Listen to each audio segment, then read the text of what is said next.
नमस्कार दोस्तों, मैं अखिलेश सर आप सभी लोगों का स्टडी 91 पर बहुत बहुत स्वागत करता हूं। मित्रों, जैसा कि आप देख पा रहे हैं कि मैं सुपर टेट की डेमो पेड क्लास लेकर के आपके सामने आया हुआ हूं और आपको ये भी डेमो के रूप में अवेलेबल कराया जा रहा है। और आज जो मैं बात करना चाह रहा हूं आपसे, आपने इसके पहले हमारी कई वीडियो देखी होगी, पूरी उम्मीद करता हूं कि पूरी अच्छी लगी होंगी और बेहतर से बेहतर करने के हम लोग एकदम इरादे से आए हुए हैं। मित्रों, तो आज हम बात करने वाले हैं सुपर टेट का जो हमारा बैच अनाउंस हुआ है, जो आपके लिए है, आप सबको सफलता दिलाने के लिए तय हुआ है।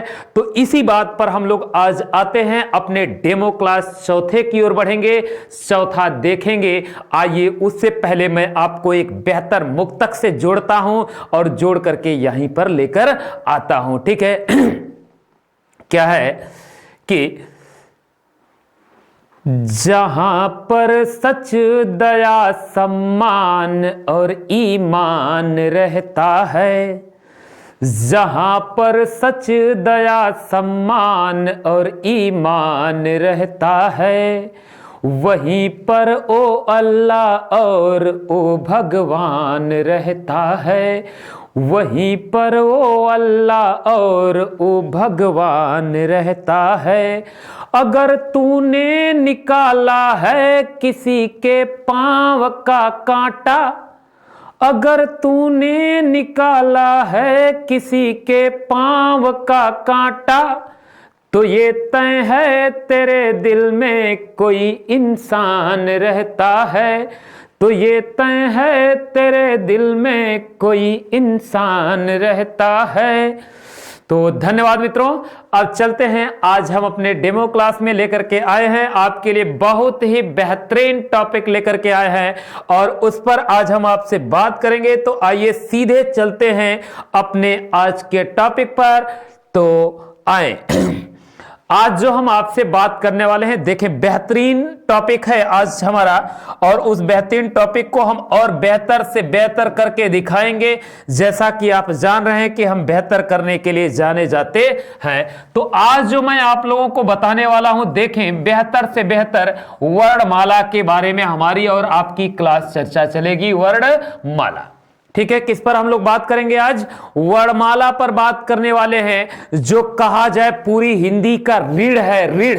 रीढ़ की हड्डी कौन है? हमारी वर्णमाला है और इस पर हम और आप बात करने वाले हैं। ठीक है, तो वर्णमाला पर हम बात करेंगे। सबसे पहले, इससे पहले इसकी चीजों को हम कुछ जान लेते हैं, समझ लेते हैं कि क्या क्या इसमें जानना है। सबसे पहले तो ये जान लेंगे कि इसका निर्माण कैसे होता है, इसके निर्माण की प्रक्रिया क्या है, इसके भेद क्या हैं, सारी चीजों पर हम बात करेंगे।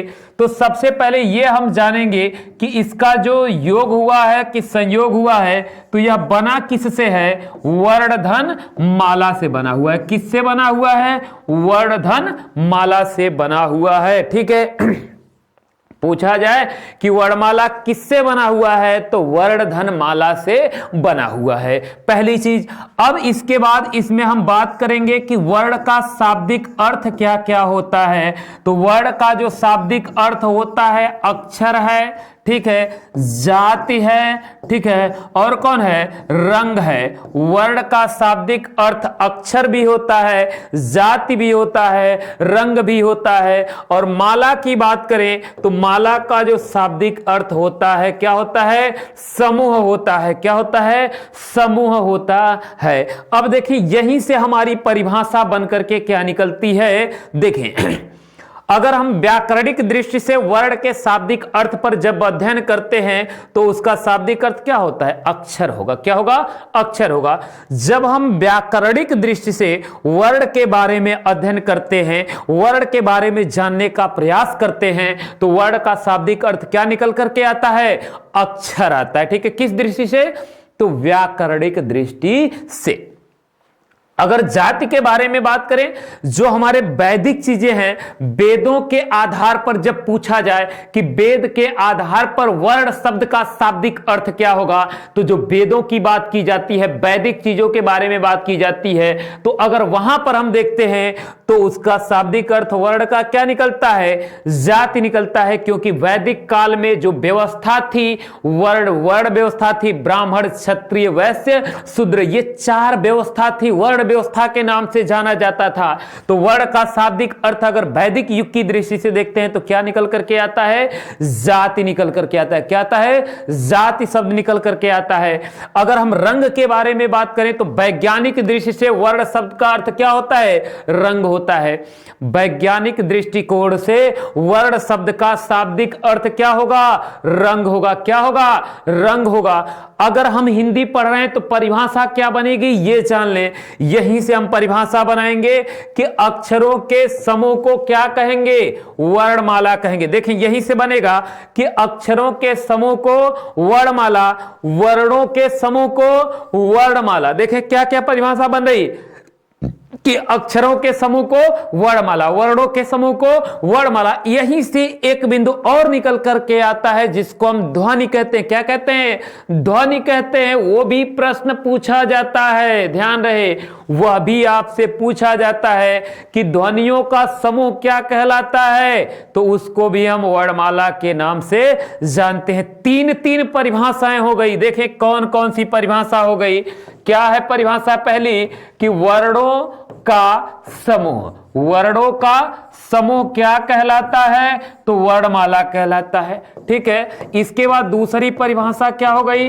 अक्षरों का समूह, अक्षरों का समूह। अगर अक्षरों का समूह की बात करें तो क्या है? वर्णमाला है। इसके बाद और एक बिंदु आएगा हमारा, क्या? ध्वनियों का समूह। क्या होगा? ध्वनियों का समूह। अगर ध्वनियों का समूह पूछा जाए तब भी हमारा क्या जवाब होगा? वर्णमाला होगा।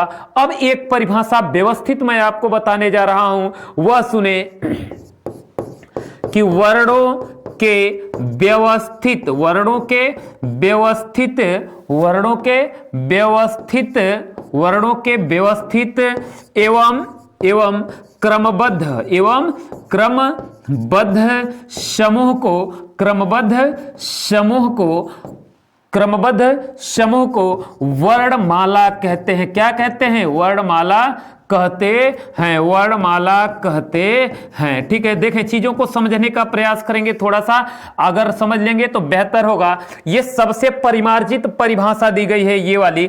देखें क्या है कि वर्णों के समूह को वर्णमाला कहेंगे, अक्षरों के समूह को वर्णमाला कहेंगे, ध्वनियों के समूह को भी वर्णमाला कहेंगे। लेकिन अगर बात करें सबसे व्यवस्थित परिभाषा क्या आती है, तो वर्णों के व्यवस्थित एवं क्रमबद्ध समूह को हम क्या कहते हैं? वर्णमाला कहते हैं। अगली चीज यही से निकल के आती है कि हिंदी की ध्वनियों को कितने भागों में बांटा गया।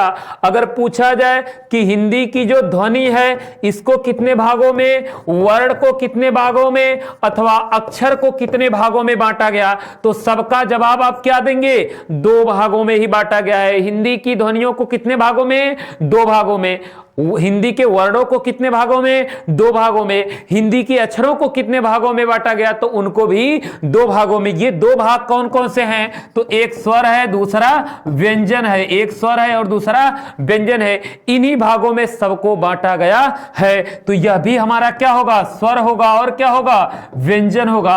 यह भी हमारा स्वर होगा और क्या होगा? व्यंजन होगा। ठीक है। स्वर व्यंजन, स्वर व्यंजन ये 2 भागों में बांटे गए हैं। ठीक है। ये 2 भागों में बांटे गए हैं। यहां तक चीजें समझ में आ गई। ये 2 भागों में बांटे गए। अब इसके बाद एक बिंदु बहुत ही इंपॉर्टेंट है जिसको हम संख्या कहते हैं कि हिंदी वर्णमाला में कुल वर्णों की संख्या कितनी है। तो हमेशा आपका जवाब ध्यान रहे 52 है। हिंदी की ध्वनियां कितनी हैं? अगर ध्वनियों के बारे में बात की जाए तो उनकी भी संख्या 52 होगी। वर्ण के बारे में बात की जाए 52 है। अक्षर कितने? 52। ये सबको कितना बताना है आपको? 52 बताना है। हिंदी की ध्वनियां कितनी हैं? 52 है। हिंदी के वर्ण कितने हैं? 52 है। हिंदी में अक्षर कितने हैं? वे भी हमारे 52 ही अक्षर हैं। क्लियर है चीजें यहां तक? अब हम देखें आगे की तरफ बढ़ेंगे कि ये जो 2 भागों में बांटा गया उनको हम कितनी बारीकी से, कितनी सरलता से सीख जाएंगे, उस बिंदु पर हम आपसे बात करने वाले हैं। एक एक बिंदु के बारे में विस्तृत आपसे चर्चा होगी। तो आइए चलते हैं दूसरे की तरफ और दूसरे पर हम आपसे बात करते हैं। ठीक है। आइए अब दूसरे बिंदु पर हम आपसे बात करते हैं, समझते हैं कि हमारा दूसरा क्या है बिंदु। तो आए उस पर हम थोड़ी सी आपसे बात करते हैं। जैसे यहां हमारे जो ध्वनि थी चाहे वर्ण था, तो हम वर्ण लिख देते हैं। इनको कुल दो भागों में विभाजित किया गया।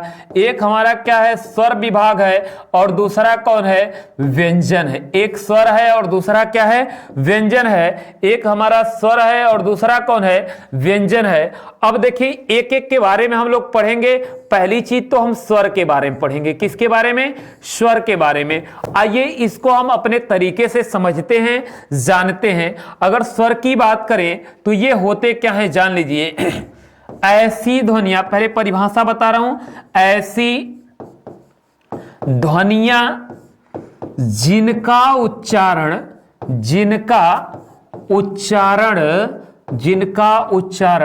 स्वतः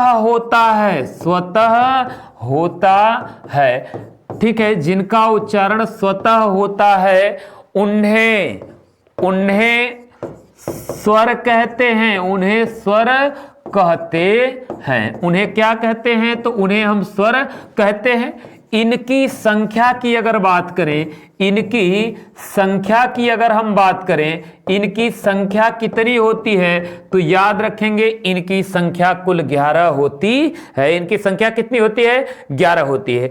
अब यहां मैं एक बिंदु लिखूंगा स्वर, और इसी से मैं इसकी परिभाषा निकाल करके आपको बताऊंगा कि यह देखें कैसे बना है। तो यह स्व और र से बना है। किससे बना है, स्व और र से, योग से बना हुआ है। स, ये जो स्वर शब्द है स्व और र के योग से बना हुआ है। किससे बना है, योग से, ठीक है। अब देखें, अब यहां हम बात करेंगे, इसके बारे में समझेंगे। योग के बदले यहां संयोग उचित होगा, क्योंकि इसमें परिवर्तन नहीं हुआ है। तो यहां संयोग हुआ है, योग नहीं हुआ है। थोड़ा सा इसको ध्यान देंगे कि इनमें क्या हुआ। संयोग में देखें वर्णों को जस का तस जोड़ देते हैं, लेकिन जब योग होता है तो उसमें परिवर्तन आना तय होता है, उसमें परिवर्तन निश्चित रूप से होता है।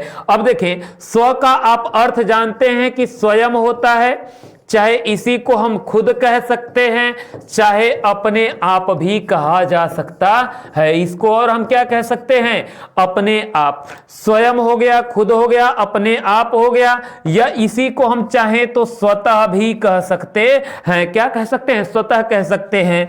और र के अगर अर्थ की बात करें तो अक्षर होगा, या इसी को ध्वनि भी कहेंगे, या इसी को हम वर्ण भी कह लेंगे। अभी इन तीनों में अंतर होते हैं। उन तीनों अंतरों को भी मैं बता दूंगा कि क्या क्या अंतर होता है। तो आए देख लें अब परिभाषा।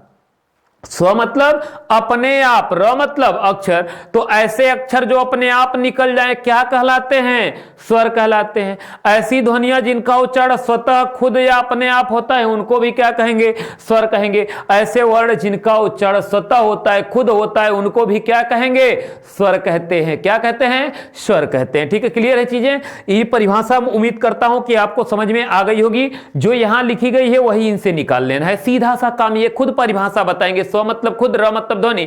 तो ऐसी ध्वनियां जिनका उच्चारण स्वतः होता है या जिनका उच्चारण खुद हो जाता है, जो अपने आप उच्चरित होती हैं, उन्हें हम स्वर के नाम से जानते हैं। अगर इनकी संख्या की बात की जाए तो यह इंपॉर्टेंट बिंदु है, इसको नोट कर लेंगे कि इनकी संख्या कितनी होती है। हिंदी में 11 होती है। कितनी होती है, 11 होती है। अब इन 11 के बारे में वर्गीकरण करने से पहले मैं आपको ध्वनि, अक्षर और वर्ण के बारे में बता देता हूं, ताकि आपकी सारी चीजें क्लियर हो जाएं। ठीक है, आए अब देखते हैं अगले बिंदु को। ध्वनि क्या होती है, पहले इसको मैं बता देता हूं।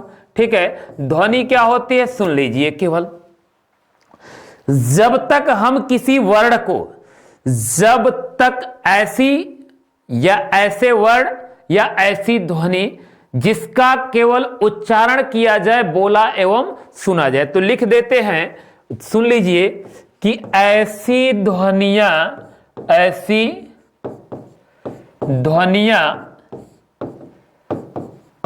जिनको केवल बोला एवं सुना जाता है, बोला एवं सुना जाता है। ठीक है, ये चीजें समझ में आ गई कि ऐसी ध्वनियां जिसको केवल बोले और सुने, जैसे हमने क कहा, आपने क सुना, तब तक यही क्या है? ध्वनि है। यही क्या है? ध्वनि है। जैसे अ हम बोले अ, तो आप अ को सुने, तब तक यह ध्वनि है। लेकिन जब इसी को आप लिखित रूप दे देंगे, लिख देंगे, तो उसे ही हम लिपि वर्ण कहते हैं। जब किसी भी ध्वनि को लिखित रूप दिया जाता है तो उसी का लिखित रूप क्या कहलाता है? वर्ण कहलाता है। क्या कहलाता है? तो वर्ण कहलाता है। कह सकते हैं कि ध्वनि का लिखित रूप क्या होता है? वर्ण होता है। आइए वर्ण के बारे में भी जान लेते हैं कि वर्ण किसे कहते हैं। तो जितने स्वर होते हैं उनको तो हम वर्ण कहते ही हैं, साथ ही साथ स्वर रहित व्यंजन जितने होते हैं, स्वर रहित व्यंजन जितने भी होते हैं, इनको भी हम वर्ण कहते हैं। जैसे अ एक स्वर है, आ है, ये पूरे के पूरे क्या हैं? वर्ण हैं। और स्वर रहित, रहित माने बिना होता है। रहित का अर्थ क्या होता है?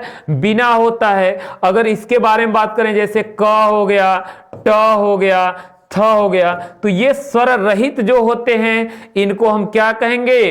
वर्ण कहते हैं। अगर अक्षर के बारे में हम बात करें कि अक्षर क्या है, तो ये जान लीजिए, जो अक्षर हैं, जितने स्वर होते हैं, इनकी गणना किसमें की जाती है? तो अक्षर में की जाती है। और साथ ही साथ जो स्वर सहित व्यंजन होते हैं, स्वर सहित व्यंजन होते हैं, कौन से? जो स्वर सहित व्यंजन होते हैं उनको भी हम किसमें गणना करते हैं? तो अक्षर में करते हैं। जैसे अ हुआ, आ हुआ, ई हुआ, इत्यादि ऐसे करते जाएंगे। और यहाँ क हो जाएगा, यहाँ च हो जाएगा, यहाँ ट हो जाएगा, इत्यादि ऐसे बहुत सारे पद होंगे जिनमें स्वर लगा होगा, उसे आप अक्षर कहेंगे। जैसे आपसे प्रश्न पूछा जाता है कि आपके नाम में कितने अक्षर हैं, 3 अक्षर वाले मिलान पढ़िए, तो कमल, कलम ऐसे पदों को हमने पढ़ा। 4 अक्षर वाले खटमल, जलचर, खटखट, नटखट, चटपट, ऐसे 4 अक्षर वाले स्वरों को, मतलब 4 अक्षर वालों को भी हमने पढ़ा, शब्दों को। इसी प्रकार 3 अक्षर, तो जो अक्षर होते हैं वह स्वर से क्या होते हैं? युक्त होते हैं। और जो वर्ण होते हैं स्वर के बिना होते हैं, इनमें स्वर नहीं लगा होता है। ये चीजें उम्मीद करता हूं कि तीनों चीजें समझ में आ गई होंगी। ठीक है, अब थोड़ा सा मैं आगे बढ़ूंगा और आपसे आगे अब जो बात होने वाली है, इंपॉर्टेंट बात होने वाली है, वह हमारी है स्वरों का वर्गीकरण। एकदम आसानी से याद करना है, स्वरों का वर्गीकरण। अगर इनके वर्गीकरण में बात करें तो बहुत सारे आधार होते हैं, बहुत ढेर सारे आधार हैं। उन आधारों में हम पहला आधार लेने जा रहे हैं, सुनेंगे ध्यान से। पहला जो आधार हम लेने जा रहे हैं, जिसको हम बोलते हैं व्युत्पत्ति। क्या बोलते हैं? व्युत्पत्ति बोलते हैं। इसी को और किस नाम से जानते हैं? तो उत्पत्ति नाम भी दिया जाता है। तो उत्पत्ति या व्युत्पत्ति के आधार पर स्वर भेद, पहली चीज यही हो जाएगी। पहला प्रश्न यही आपके सामने आ गया कि व्युत्पत्ति के आधार पर, चाहे उत्पत्ति के आधार पर स्वर के कितने भेद होते हैं? व्युत्पत्ति के आधार पर चाहे उत्पत्ति के आधार पर स्वर के कितने भेद होते हैं? तो आप बताएंगे कितने भेद हैं? 2 भेद हैं। आइए उन 2 भेदों पर हम बात कर लेते हैं। बहुत ही महत्वपूर्ण दोनों भेद हैं। पहला होता है मूल स्वर। क्या होता है? मूल स्वर होता है। अगर हम दूसरे की बात करें तो जो दूसरा होता है वह संधि स्वर होता है। इसे ही हम और किस नाम से जानते हैं? तो संध्य स्वर के नाम से भी जानते हैं। अगर इसके बारे में हम बात करें, ठीक है, अगर इसके बारे में बात करें तो इनकी संख्या 4 होती है और इनकी संख्या 7 होती है। कितनी इनकी संख्या है? 4 है। इनकी संख्या कितनी है? 7 है। ठीक है, क्लियर है चीजें? अब देखें, पहली चीज हमारे सामने आ चुकी है कि व्युत्पत्ति या उत्पत्ति के आधार पर स्वर के कितने भेद होते हैं। व्युत्पत्ति या उत्पत्ति के आधार पर स्वर के कितने भेद बताए गए हैं? 2। पहली चीज मूल के बारे में समझे। मूल का मतलब क्या होता है? तो मूल माने शुद्ध होता है, मूल का अर्थ जड़ होता है, मूल का अर्थ वह होता है जो तोड़ा न जा सके, जो खंडित न हो सके, उसे क्या कहते हैं? मूल कहते हैं। जिसमें किसी प्रकार की मिलावट न हो उसको भी क्या कहेंगे? मूल कहेंगे। तो ऐसा कोई स्वर होगा जिसमें किसी अन्य स्वर की मिलावट नहीं होगी, उसे क्या कहेंगे? मूल स्वर कहेंगे। तो मूल स्वर वे होते हैं, कह सकते हैं कि ऐसे स्वर जिनका निर्माण अन्य किसी स्वर से नहीं हुआ है, उन्हें मूल स्वर कहते हैं। मूल स्वरों की संख्या कितनी होती है? तो मूल स्वरों की संख्या 4 होती है। कौन कौन है जान लीजिए। हमारा अ है, ई है, ऊ है, और कौन है? री है। अ ई उ री, अ ई उ री। ये 4 हमारे, ये क्या है? 4 हमारे दिए गए हैं। ठीक है, ये हमारे मूल स्वर कहलाते हैं। असंधि या संध्य स्वर, संधि माने मिलन करके, जोड़ करके बनाए गए स्वरों को क्या कहते हैं? तो संधि स्वर कहते हैं। ऐसे स्वर जिनका निर्माण किन्हीं 2 स्वरों के योग से हुआ होगा, जो मिश्रित वाले होंगे, उन्हें क्या कहेंगे? संधि स्वर, चाहे मूल स्वर के नाम से जानते हैं। इनकी संख्या कितनी है? तो 7 है। आइए देख लेते हैं कौन कौन है। एक आ है, एक दीर्घ ई है, एक दीर्घ ऊ है, ए है, ऐ है, ओ, और कौन? औ। ये हमारे कौन है? 7 हैं। संधि स्वर का मतलब और भी लिया जाए, संधि माने जोड़ होता है। जब आप संधि पढ़ते हैं तो जहां जोड़ते हैं, जहां योग करते हैं, तो यही स्वर आते हैं। इसीलिए इनको क्या कहते हैं? संधि स्वर के नाम से भी जानते हैं। अब देखें, ये 3 के 3 हमारे किसमें प्रयोग होते हैं? तो हम लोग जानते हैं कि इनका प्रयोग किसमें होता है? दीर्घ में होता है। अगर इन दोनों के बारे में बात करें तो ये किसमें प्रयोग होते हैं? गुण में, जहां जोड़ होता है वहीं प्रयोग होते हैं। अगर इन दोनों के बारे में हम बात करें तो ये के दोनों हमारे वृद्धि संधि में प्रयोग किए जाते हैं। इसीलिए इनको हम क्या कहते हैं? वृद्धि वाला स्वर कहते हैं, और इनको गुण वाला स्वर कहते हैं, और इनको दीर्घ वाला स्वर कहते हैं। ये संधि के स्थान पर आते हैं, जोड़ के स्थान पर आते हैं। और साथ ही साथ जो आ का निर्माण होता है वह किससे होता है? अधन अ से होता है। यही कारण है कि यह संधि, मतलब देखें संधि करके बना कि नहीं बना। तो जब संधि करके बना है, मेल करके बना है, मिलाप करके बना है, तो उसे ही हम क्या कहते हैं? उसे ही हम लोग संधि स्वर के नाम से जानते हैं। मेल करके बना है। ठीक है, मेल करके। आइए मेल की बात करते हैं। तो मैं एक ठो और आपको बात बता दूं, एक अच्छा सा मुक्तक सुना दूं ताकि आप भी बहुत प्रसन्न रहें। मेरा अपना तजुर्बा है, तुम्हें बतला रहा हूं मैं। मेरा अपना तजुर्बा है, तुम्हें बतला रहा हूं मैं। कोई लब छू गया तब से अब तक गा रहा हूं मैं। कोई लब छू गया तब से अब तक गा रहा हूं मैं। बिछुड़ कर तुमसे कैसे जिया जाए बिना तड़पे। जो खुद नहीं समझा वही समझा रहा हूं मैं। जो खुद नहीं समझा वही समझा रहा हूं मैं। तो धन्यवाद मित्रों, मस्ती के साथ पढ़ते रहिए। ठीक है, आए अब यहां अगर हम इसके बारे में बात करें, जो हमारा दीर्घ ई है, जो इसका निर्माण होता है ह्रस्व ई और ह्रस्व ई से होता है। किससे होता है? ह्रस्व ई और ह्रस्व ई से इसका निर्माण होता है। अगर हम दीर्घ ऊ के बारे में बात करें तो इसका निर्माण ह्रस्व ऊ धन ह्रस्व ऊ से होता है। अगर ए के बारे में हम बात करें तो इसका निर्माण अ और ई से होता है।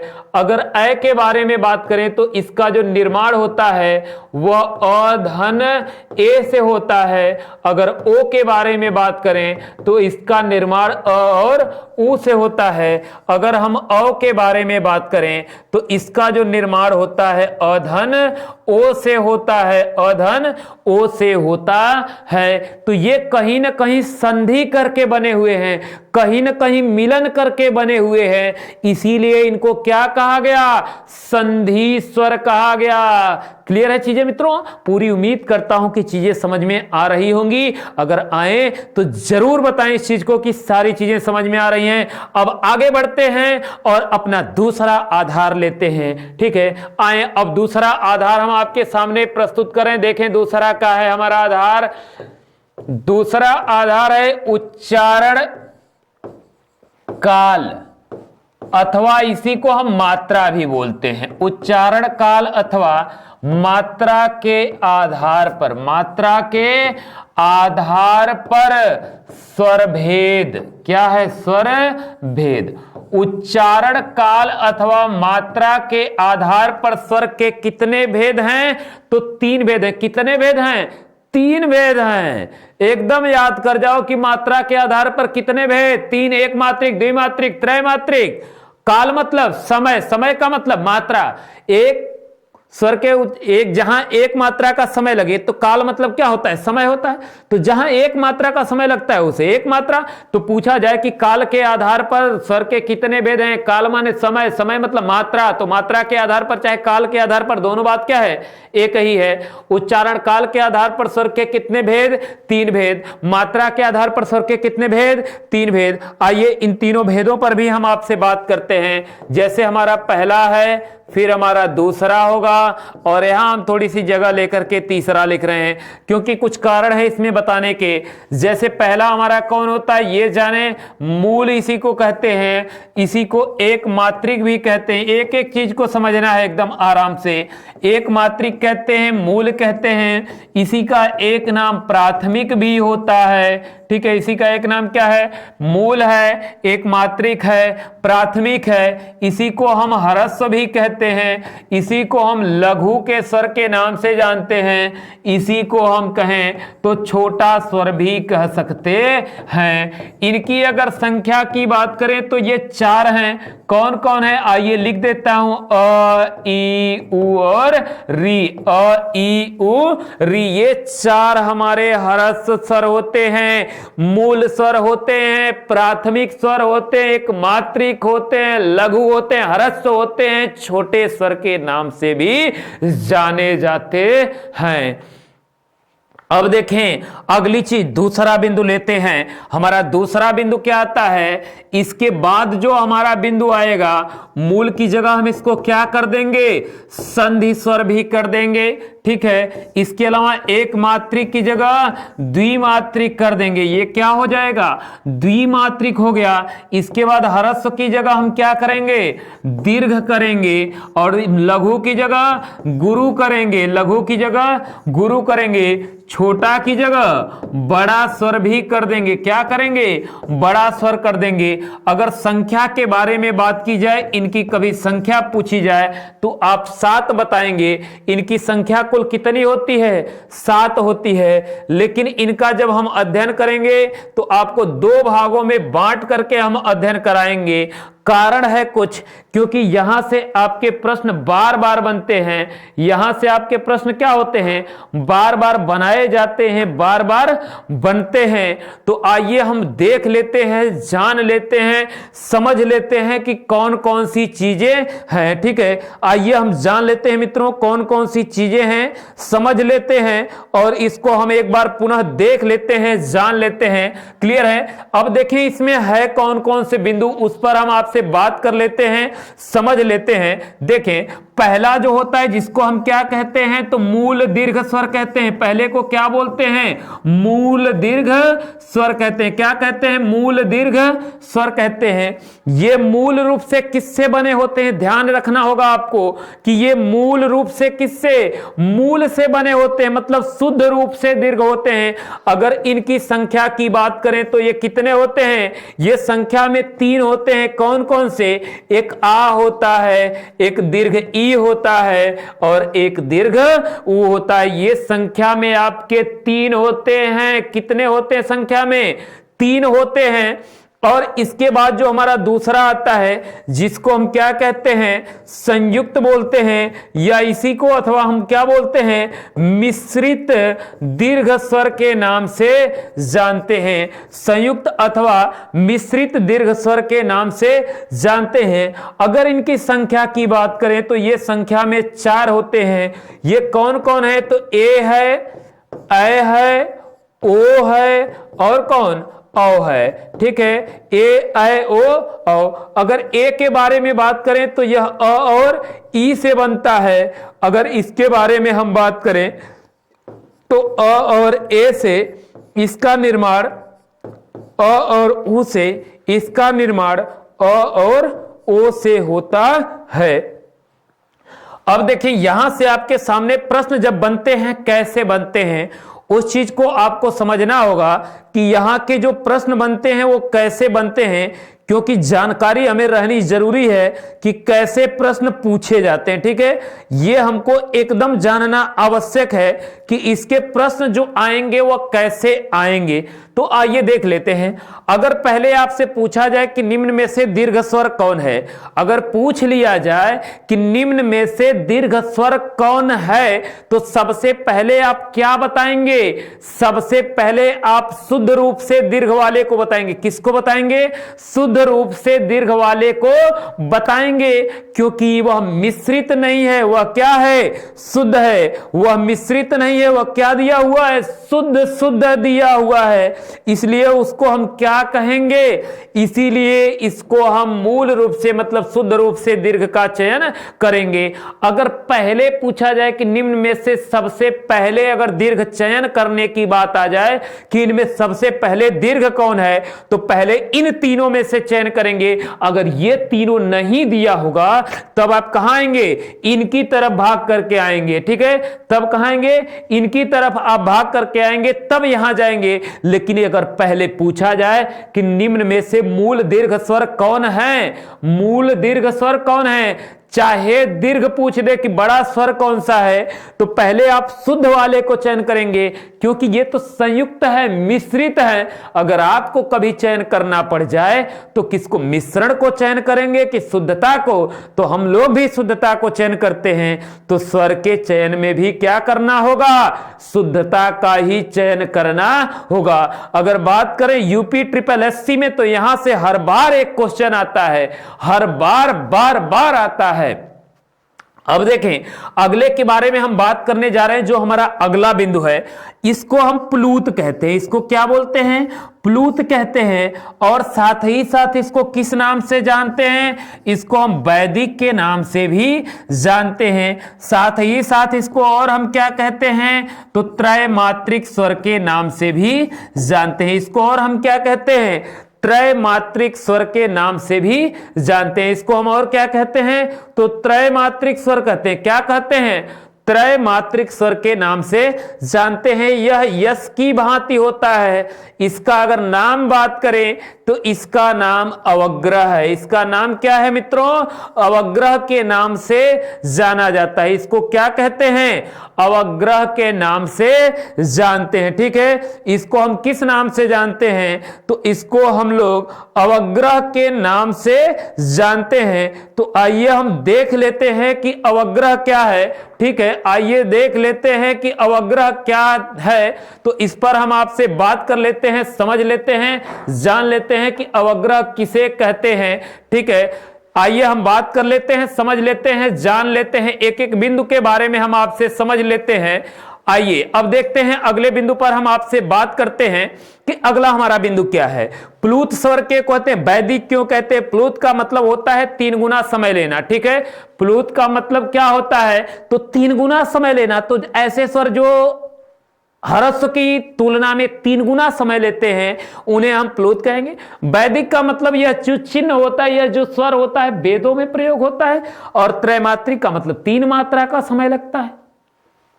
इसका प्रयोग खास तौर पर रोने, गाने, चिल्लाने तथा दूर स्थित व्यक्ति को पुकारने में किया जाता है। इस स्वर का प्रयोग कहां किया जाता है? तो इस स्वर का जो प्रयोग होता है रोने, गाने, चिल्लाने तथा दूर स्थित व्यक्ति को पुकारने में किया जाता है। अब देखो आगे बढ़ेंगे और अगले टॉपिक को लेंगे। हमारा अगला, हमने अभी तक 2 पढ़ा, अब हम आपसे बात करने वाले हैं तीसरे आधार के बारे में। अब देखें तीसरा आधार क्या है। तो तीसरा आधार भी हम आपको बताने जा रहे हैं, उसको समझें। तीसरा हम आधार ले लेते हैं उच्चारण स्थान। क्या है? उच्चारण स्थान के आधार पर, उच्चारण स्थान के आधार पर, उच्चारण स्थान के आधार पर स्वर भेद, स्वर भेद। अगर इसके बारे में बात की जाए तो कुल कितने भेद होते हैं? तो 6 भेद होते हैं। उच्चारण स्थान के आधार पर स्वर के कितने भेद? 6 भेद। आइए देख लेते हैं कौन कौन से। क, ख, ग, घ, अंग, इसके बाद च। ये हमारे 6 भेद हैं। क का मतलब कौन? कंठ। ख से हम क्या लेंगे? मतलब ये सीरियल नंबर है, कंठ हो गया। इसके बाद तालु, कंठ तालु। इसके बाद मूर्धा, कंठ तालु मूर्धा। इसके बाद हमारा अगला क्या होगा? ओष्ठ होगा, ठीक है। इसके बाद अगला क्या होगा? कंठ तालव्य, कंठ तालव्य होगा। अगर इसके बारे में बात करें कंठोष्ठ, क्या होगा? कंठोष्ठ होगा। ये हमारे 6 भेद होते हैं। किस आधार पर? उच्चारण स्थान के आधार पर जो स्वरों का वर्गीकरण किया गया। कितने भागों में? तो 6 भागों में। कितने भागों में? 6 भागों में किया गया। किसके आधार पर? उच्चारण स्थान के आधार पर जो स्वरों का वर्गीकरण हुआ। कितने भाग? 6 भाग। देखें, जो स्वर कंठ से निकलते हैं उनको कंठ स्वर कहते हैं। तो ऐसे स्वर जिनका उच्चारण कंठ से होता है उन्हें हम क्या कहते हैं? कंठ कहते हैं। तो कंठ स्वर हमारे कौन होते हैं? अ और आ होते हैं। ऐसे स्वर जिनका उच्चारण स्थान तालु होता है उन्हें तालु स्वर कहते हैं। तो यह ह्रस्व ई और दीर्घ ई होता है। ऐसे स्वर जिनका उच्चारण स्थान मूर्धा से होता है उनको क्या बोलते हैं? मूर्धा स्वर बोलते हैं। तो री होता है। अगर ओष्ठ के बारे में हम बात करें तो ओष्ठ में हमारा ह्रस्व उ और दीर्घ उ आता है। कंठ तालब में हमारा ए होता है और ऐ होता है, जबकि कंठ ओष्ठ में हमारा ओ और कौन? अ होता है। ओ और अ होता है। इनको कंठ तालव्य क्यों कहते हैं? इनको कंठ ओष्ठ क्यों कहते हैं? आइए बता देता हूं। ए का निर्माण आप जानते हैं कि अ और ई से हुआ है। अभी देखें, अ कहां से है? कंठ से है। और ई कहां है? तालु से है। इसीलिए इसको हम क्या कहते हैं? कंठ तालव्य स्वर के नाम से जानते हैं। अगर अ के बारे में हम बात करें तो इसका जो निर्माण होता है अ और ए से होता है और ए का निर्माण अ और ई से हुआ था। तो यह जो अ है ये आपस में मिलके आ हो जाएगा। तो आ कहां से है? कंठ से है। और ई कहां से है? तालु से है। इसलिए इन दोनों को हम क्या कहते हैं? कंठ तालव्य कहते हैं। क्या कहते हैं? कंठ तालव्य के नाम से जानते हैं। अगर इधर बात करें ओ के बारे में तो ओ का जो निर्माण होता है अ और ऊ से होता है। किससे होता है? अ और ऊ से। अगर अ देखें तो कंठ से है और ऊ कहां है? ओष्ठ से है। ऊ कहां है? ओष्ठ से है। तो ये मिल करके जब बनाए अकंठ और उ ओष्ठ, तो इसीलिए इसको क्या बोल देते हैं? कंठोष्ठ। अगर हम अ के बारे में बात करें तो जो अ का निर्माण होता है अ और ओ से होता है और ओ का निर्माण अ और उ से होता है। किससे होता है? अ और उ से। यह अ मिलके क्या हो जाएगा? आ हो जाएगा। और उ तो आ कंठ से है और उ कहां है? ओष्ठ से। इसलिए इसको हम क्या बोलते हैं? दोनों के दोनों को हम क्या कहते हैं? दोनों के दोनों को हम कंठोष्ठ के नाम से जानते हैं। क्या कहते हैं? कंठोष्ठ के नाम से जानते हैं। अब देखें अगला हम लेते हैं, अगले के बारे में आपसे बात करते हैं, जो हमारा चौथा भेद होगा, जिसको हम बोलते हैं जीभ। क्या बोलते हैं? जीभ, अथवा इसी को आपका दिया जाएगा जिह्वा। जीभ अथवा जिह्वा के आधार पर, जिह्वा के आधार पर स्वर भेद। जीभ अथवा जिह्वा के आधार पर स्वर भेद कितने होते हैं? तो अगर बात की जाए तो 3 होते हैं। कितने होते हैं? 3 होते हैं। अब देखें 3 कौन कौन है, ऐसे गिनती लिखिएगा, 1, फिर लिखेंगे 2, फिर लिखेंगे 3। यहां हमारा अग्र स्वर होगा, ठीक है, यहां क्या होगा? अग्र स्वर होगा, एकदम आसान तरीके से। दूसरा हमारा कौन होगा? मध्य स्वर होगा। अग्र के बाद कौन आएगा? मध्य स्वर आएगा। और मध्य के बाद हमारा कौन आता है? पश्च स्वर आता है। कौन आता है? पश्च स्वर आता है। ये हो गए हमारे कौन से? अग्र, मध्य, पश्च। तो ऐसे स्वर जिनका उच्चारण जीभ के अग्र भाग से होता है उन्हें अग्र स्वर कहते हैं। ऐसे स्वर जिनका उच्चारण जीभ के मध्य भाग से होता है उन्हें मध्य स्वर कहते हैं। ऐसे स्वर जिनका उच्चारण जीभ के पश्च भाग से होता है उन्हें पश्च स्वर के नाम से जानते हैं या जाना जाता है। क्लियर है चीजें? अब देखें, इसको हम थोड़ा सा और आगे बढ़ते हैं और चीजों को समझते हैं। देखें, आपको केवल एक याद करना है, किसको? मध्य स्वर कौन है? मध्य स्वर कौन है? अग्र, मध्य, पश्च। क्या दिया है? अग्र, मध्य, पश्च, अग्र, मध्य, पश्च, अग्र, मध्य, पश्च। और यहां क्या है? 1 2 3, 1 2 3, 1 2 3, अग्र, मध्य, पश्च। मध्य में कौन है? एक बात ध्यान में रखना कि मध्य में क्या होता है?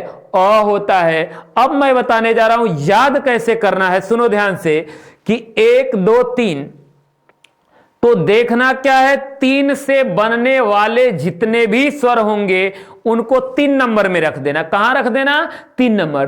3 से बनने वाले जितने स्वर, देखो मैं 3 से एक एक स्वर को बना रहा हूं। देखो ये मैं 3 लिखा, इससे क्या हमारा बनेगा? आ स्वर बनेगा कि नहीं बनेगा? बना दिया हमने, तो ये पश्च हो गया।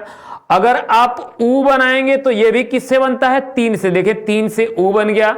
अगर दीर्घ ऊ बनाओगे तब भी 3 से बनेगा। अगर ओ बनाओगे, देखो ओ बनाओगे वो भी किससे बनेगा? 3 से बनेगा। अगर औ बनाओगे तो वह भी किससे बनेगा? वह भी हमारा 3 से बनेगा। तो 3 से बनने वाले स्वर कहां रख देना? 3 नंबर में। और जितने बच गए कहां ले जाके पटक दो? ऊपर पटक दो। तो ऊपर क्या क्या बचा? हमारा ई बचा। फिर कौन बचा? दीर्घ ई बचा। फिर कौन बचा? री बचा। फिर कौन बचा? ए बचा। और कौन? ऐ बचा। इस प्रकार से बिल्कुल एकदम आसानी से हम लोग इसको याद कर सकते हैं। याद हो जाएगा कि नहीं हो पाएगा? बिल्कुल उम्मीद करता हूं कि आपको याद हो जाएगा। आगे बढ़ते हैं, अगला आधार लेते हैं। अगला आधार हमारा क्या है? जो हमारा अब 5वां आधार होगा। तो आइए 5वें आधार पर हम आपसे बात करते हैं। 5वां आधार क्या है? देखें कि मुख, बीवर, या इसी को बोलते हैं मुख द्वार। मुख, बीवर या मुख द्वार के आधार पर, मुख, बीवर या मुख द्वार के आधार पर स्वर भेद। क्या? स्वर भेद। अगर इसके बारे में हम बात करें तो कितने होते हैं? जानते रहिएगा, 4 भेद होते हैं। कितने भेद होते हैं? 4 भेद होते हैं। अब देखें ये 4 कौन कौन से हैं? बिल्कुल एकदम आसान तरीके से याद कर जाओगे। 1 2, फिर कौन? 3, फिर कौन? 4। ठीक है। अब देखो पहला हम कौन सा लेंगे? समृत लेंगे। पहला क्या लेंगे? समृत। दूसरा इसी का आधा कर देना, जिसको क्या बोलते हैं? अर्ध समृत बोलते हैं, अर्ध समृत। अगर तीसरे के बारे में हम बात करें तो तीसरा हमारा कौन होगा? विवृत होगा। क्या होगा? विवृत होगा। अगर इसके बाद इसको भी आधा कर दोगे तो क्या बनेगा? अर्ध विवृत हो जाएगा। क्या हो जाएगा? अर्ध विवृत हो जाएगा। इसके बाद क्लियर है चीजें? ये अर्ध विवृत हो गया। अब इनको हमें समझना क्या है? अगर समृद्ध के हम अर्थ की बात करें कि समृद्ध का अर्थ क्या होता है, तो ध्यान देंगे कि समृद्ध का अर्थ बंद होता है, जबकि इसका अर्थ क्या होगा? आधा बंद होगा। इसका क्या होगा? आधा बंद होगा। अगर विवृत का अर्थ की बात करें तो विवृत का अर्थ खुला होता है, और यहां क्या हो जाएगा? अर्ध विवृत है तो आधा खुला हो जाएगा। क्या हो जाएगा? आधा खुला हो जाएगा। ठीक है, आधा खुला। अब देखें इनके बारे में और हम चीजें को बता रहे हैं। समृद्ध में होता क्या है जान लीजिए। समृद्ध का मतलब बंद होता है कि ऐसे स्वर जिनके उच्चारण के समय मुख लगभग हमारा क्या हो? बंद रहता है। मुख लगभग हमारा बंद रहता है, उन्हें हम क्या कहते हैं? समृद्ध। बोल करके देखेंगे तो क्या होगा? ई ऊ री। इनको याद करना कैसे है? खूब आराम से याद कर लेंगे। इउरी। क्या याद कर लेंगे? इउरी। समृद्ध क्या है? इउरी। इउरी समृद्ध, चाहे समृद्ध इउरी। समृद्ध इउरी। समृद्ध मतलब समृद्ध स्वर, इउरी मतलब ई से ई, उ से उ, री से री। इउरी हो गया समृद्ध, इउरी हो गया।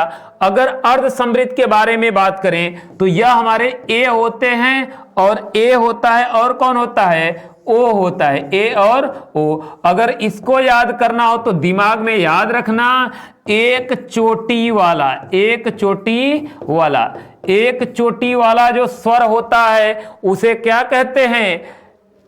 उसे हम अर्ध समृद्ध के नाम से जानते हैं। विवृत का अर्थ खुला होता है। विवृत का अर्थ क्या होता है? खुला।